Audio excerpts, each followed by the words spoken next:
ছাদ বাগানে সবাইকে স্বাগতম। তো বন্ধুরা, অ্যালোভেরা গাছকে সুন্দর এবং হেলদি রাখার জন্য একটি মাত্র খাবার, যেটা ঘরোয়া খাবার, সেটি দিলেই কিন্তু গাছ এরকম সুন্দর সবুজ আর হেলদি হবে।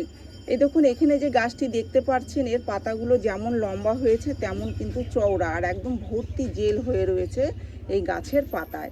তো আমাদেরকে কি খাবার দিতে হবে তার আগে বলবো যে দেখুন, এই গাছ যখন এনে বসাবেন তখন মাটিটা তৈরি করবেন এরকমভাবে যাতে খুব ভালো জল নিকাশের ব্যবস্থা থাকে। তাই মাটির সাথে অবশ্যই বালি দিতে হবে। যেরকম 3 ভাগ কিংবা 4 ভাগ মাটির সাথে 1 ভাগ বালি, 1 ভাগ জৈব সার আপনারা দিয়ে গাছ বসাবেন। জৈব সার গোবরের সার হতে পারে, পাতা পচা সার হতে পারে, ভার্মি কম্পোস্ট থাকলে সেটা দিয়েও আপনারা এই গাছ বসিয়ে দিতে পারেন। আর এই গাছে খুব একটা বেশি খাবার লাগে না, তবে বছরে 3 থেকে 4 বার যে কোনো জৈব সার জলে ভিজিয়ে সেই খাবারটাই দেবেন। গোবরের সার হলে 2-3 দিন জলে ভিজিয়ে রেখে সেই গোবরের সার দিতে পারেন। তারপরে সর্ষের খোল ভিজিয়ে রেখে সেটাও হালকা করে একদম পাতলা করে সেই জলটাও দিতে পারেন। 3-4 দিন ভিজিয়ে রাখবেন সর্ষের খোল, তারপরেই ব্যবহার করবেন গাছে।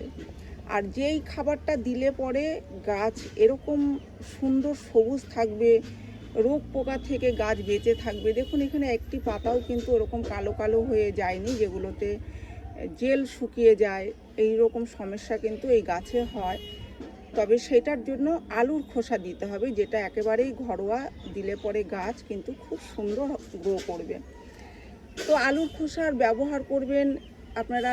আলুর খোসাকে শুকিয়ে সেই পাউডার করেও জলে গুলে দিতে পারেন, কিংবা 15 দিন মতো আলুর খোসাকে পচিয়ে তারপরে তার মধ্যে বেশ অনেকটা জল মিশিয়ে এই গাছের গোড়ায় দিতে পারেন। যেরকম 2টো আলু, যদি আপনারা 2টো আলুর খোসা যদি নিয়ে থাকেন তাহলে অন্তত 1 লিটার মতো জল করতে পারবেন।